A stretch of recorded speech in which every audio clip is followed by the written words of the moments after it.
Taipei Palace Museum defends artifact ownership amid Beijing claims. 6 missing after 2 fishing boats capsize off Taiwan. 10,000 new Taiwan dollars payout. IDs ending 4 or 5 can register today. China to ease chip export ban under new trade deal. Typhoon Kalmaegi hits Vietnam after killing 114 in Philippines. UPS plane crashes near Louisville Airport. Miss Universe host humiliates Miss Mexico. Contestants walk out. Female architect makes history at the Metropolitan Museum of Art.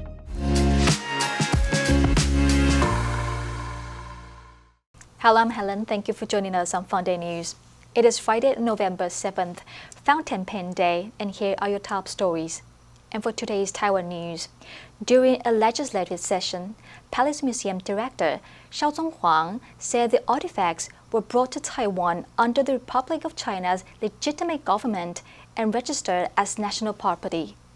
Maker Wu Lihua raised concern after Beijing's Palace Museum Centennial featured remarks claiming Taipei's artifacts would return to the motherland. Xiao reaffirmed their legal ownership. 2 fishing boats capsized in Taiwan waters, leaving 6 crew members missing. The Wanli-based Yushan No. 36 overturned 14 nautical miles off the Danshui River estuary, with a Taiwanese captain and 2 foreign fishermen missing, while 6 were rescued. Another vessel, Lifa No. 168 from Keelung, sank 23 nautical miles north of Fuhui Cape, with 3 still unaccounted for.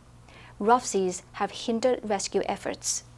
Today, residents with ID or ARC numbers ending in 4 or 5 can register for the 10,000 NT dollars cash payment. By 10 a.m., 2.52 million had registered. The Ministry of Finance listed common issued data mismatch, already eligible for direct deposit, duplicate registration, bank verification, and registering on the wrong day. And in global news, China will begin easing an export ban on automotive computer chips vital to global car production as part of a trade deal struck between the US and China. The White House confirmed detail of the deal in a new fact sheet after Xi Jinping and Donald Trump met in South Korea this week. The nations also reached agreements on US soybean exports, the supply of rare earth minerals, and materials used in the production of the drug fentanyl. The deal de-escalates a trade war between the world's 2 largest economies after Trump hit China with tariffs, prompting rounds of retaliatory measures and global business uncertainty. One issue addressed in the deal was the export of automotive computer chips.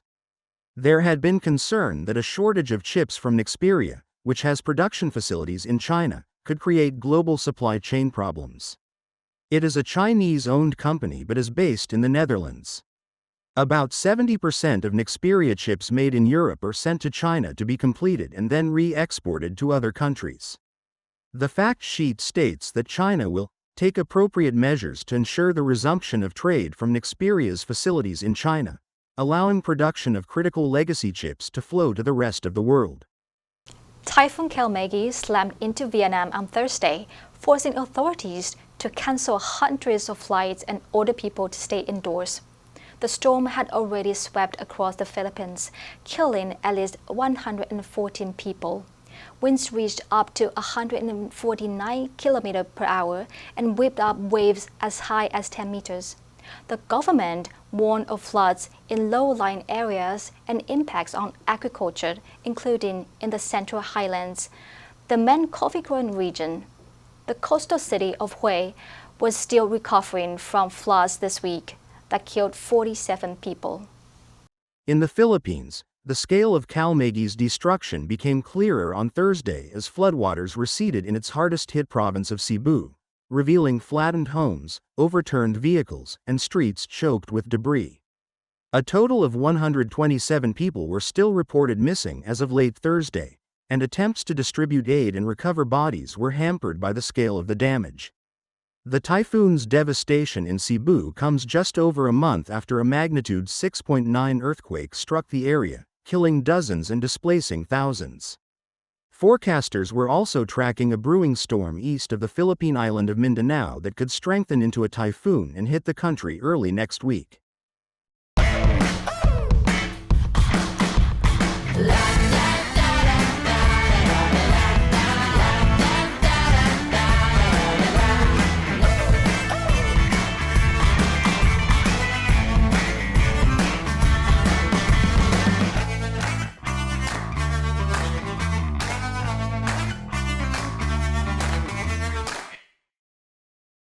Shortly after it took off on Tuesday, a UPS freight plane fatally crashed near the Louisville Muhammad Ali International Airport.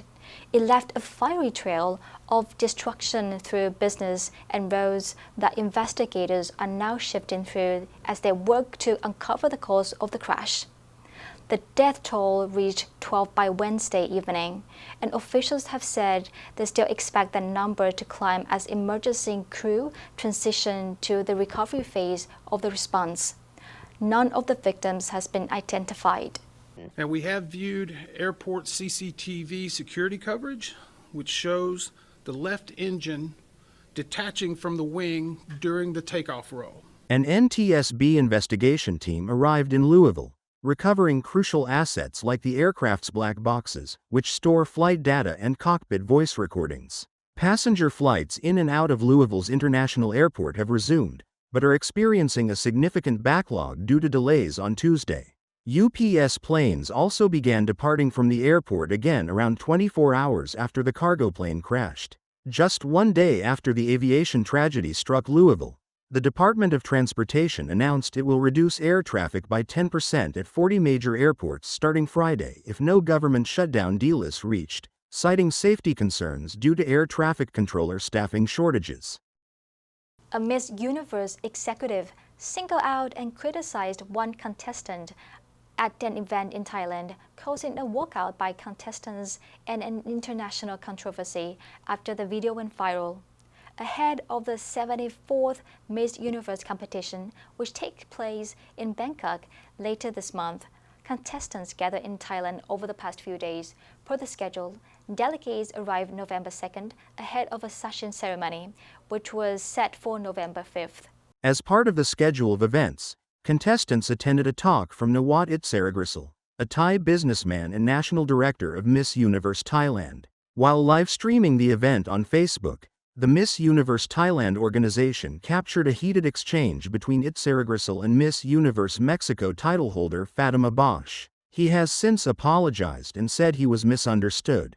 The Miss Universe statement said the organization reaffirms its commitment to working closely with the host community, the Miss Grand International Organization, and all local partners to ensure the continued success of the 74th Miss Universe competition. Together, we are dedicated to upholding the highest standards of respect, safety, and integrity for all participants, staff, and stakeholders.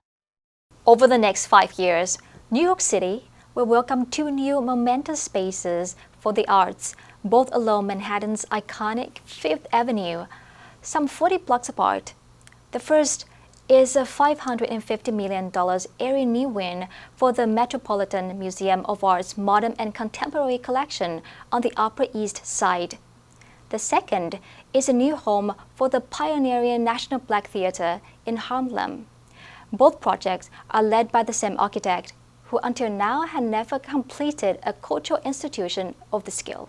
Frida Escobedo's tandem commissions underscore the barrier-breaking accolades she continues to earn.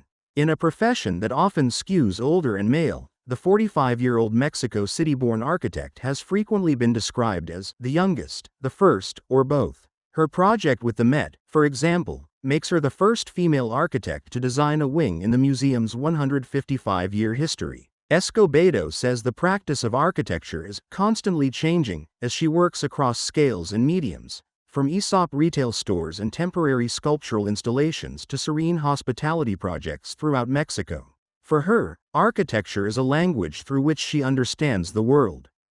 The answer for yesterday was A, championed.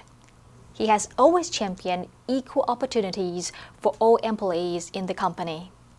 Did you answer correctly? Now let's delve into today's news. China to ease cheap export ban in new trade deal. Number 1. Resumption, 恢复,重新开始 the resumption of classes after the holiday was delayed due to the storm.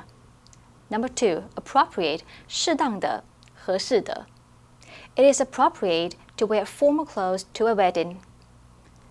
Number 3, retaliatory, 报复性的，反击的 The country imposed retaliatory tariffs after its exports were restricted. Next, we have a multiple choice questions for everyone to practice. Which answer would you choose?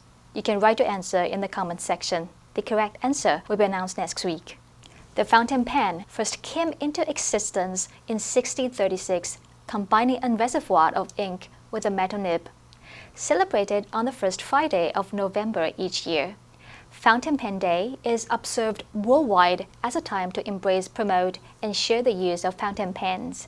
Created by pen enthusiast Carrie Eager, Fountain Pen Day is an international celebration of the hobby of using and collecting fountain pens.